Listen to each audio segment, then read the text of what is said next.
dari tahun ke tahun rupiah itu memang umumnya dalam tekanan April, Mei, Juni karena demandnya tinggi.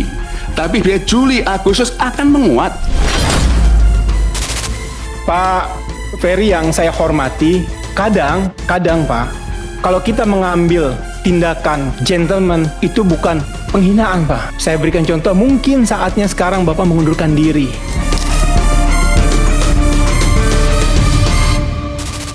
Nilai tukar rupiah melemah lagi hingga kini tembus Rp17.700 per dolar Amerika Serikat.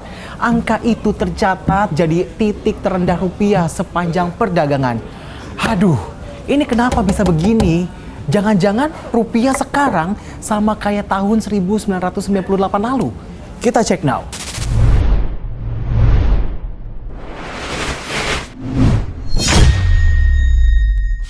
Kalian pasti udah tahu kan kalau nilai tukar rupiah saat ini dalam kondisi yang nggak baik-baik aja.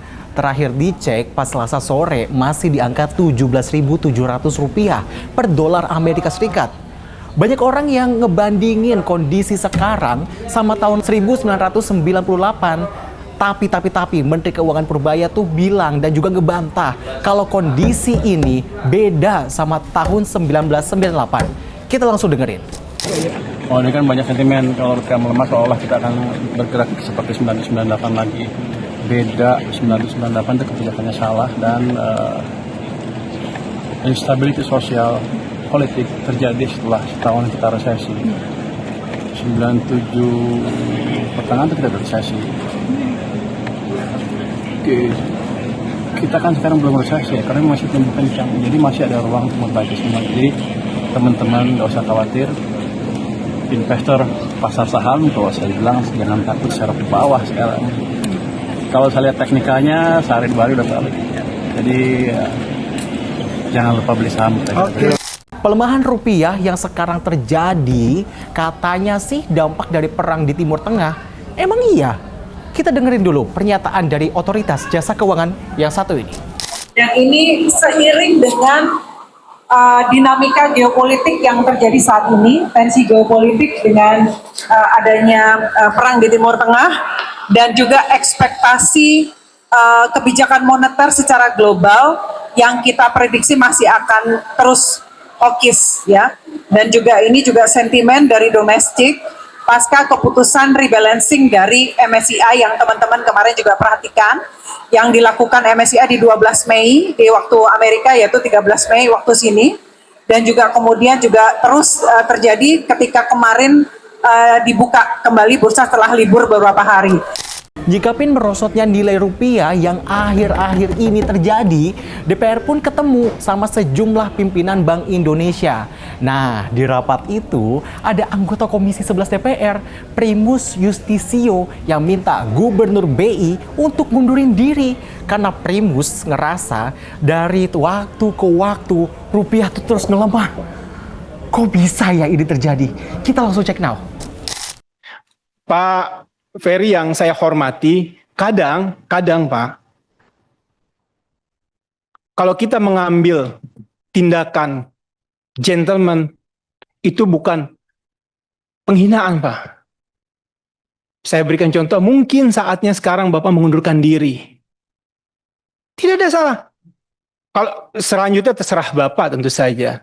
Tapi itu bukan sikap penghinaan Pak. Anda akan lebih dihormati seperti di Korea ataupun di Jepang. Kalau Anda tidak bisa melakukan tugas Anda dengan baik seperti itu, tidak ada salahnya. Menjawab desakan untuk mundur dari jabatannya, Gubernur Bank Indonesia tuh bilang kalau dirinya masih optimis kalau rupiah bakal stabil pada Juli mendatang. Emang iya? Bakal bisa? Kita langsung lihat dulu ini. Year to date sekarang, average year to date rupiah sekarang adalah 16.900 sekian. Wah, berarti kan di atas nih. Tapi yang kita bicarakan average tahunan.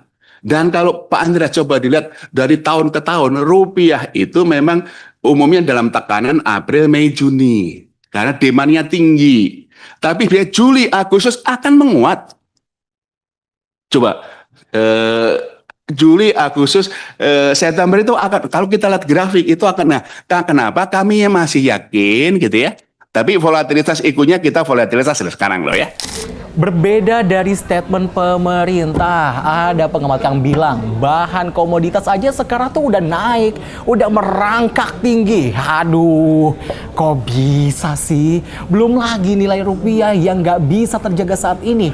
Nggak menutup kemungkinan kondisi nilai rupiah jadi tembus di angka Rp25.000 per $1 pada Juli mendatang. Kok bisa? Gimana ceritanya? Kita lihat langsung. Ya, simple kok. Kalau rupiah kembali melemah, katakanlah sampai ke 22.000, apalagi ke 25.000, Mas. Ya, perut rakyat tuh lapar, Mas. Daya beli udah turun sama sekali. Nah, pada saat mereka lapar, apa yang mereka lakukan? Turun ke jalan, Mas. Untuk ngatasin permasalahan rupiah yang terus melemah, dengar-dengar sih pemerintah udah masukin uang ke pasar modal obligasi sebanyak 2 triliun rupiah. Aduh, banyak banget nih duitnya. Kira-kira untuk apa ya? Katanya sih untuk kestabilan ekonomi, stabilan rupiah ke depannya. Emang benar? Kita langsung dengerin aja deh Pak Purbaya ngomong apa. Kita udah masuk ke bond market bertahap ya. Asing juga udah masuk juga, jadi harusnya sih ke depan akan minggu-minggu ini akan lebih stabil. Saya akan masuk setiap hari bond market. Yang masuk ke bond market itu dananya berapa ya Pak? Tiap hari? Pengen tahu aja lah. Saya minta masuk 2 triliun setiap hari. Dananya dari mana aja berarti Pak? Pos anggaran apa? Kan kita masih punya beberapa tempat kan. Itu kan hanya cash management aja, jadi nggak masalah. Kan uangnya nggak hilang. Cuman diputar aja supaya ada sedikit sentimen positif di pasar obligasi. Biasanya kalau sentimen positif di situ, biasanya asing juga ikut masuk dan rupiah cenderung terkendali. Kenapa? Karena uangnya nggak keluar lagi. Yang asing nggak jual bond dan kabur keluar karena bondnya stabil harganya. Artinya kalau stabil kan, kalau yieldnya turun, kita targetkannya bisa turun. Kalau yield turun kan berarti harga bondnya naik.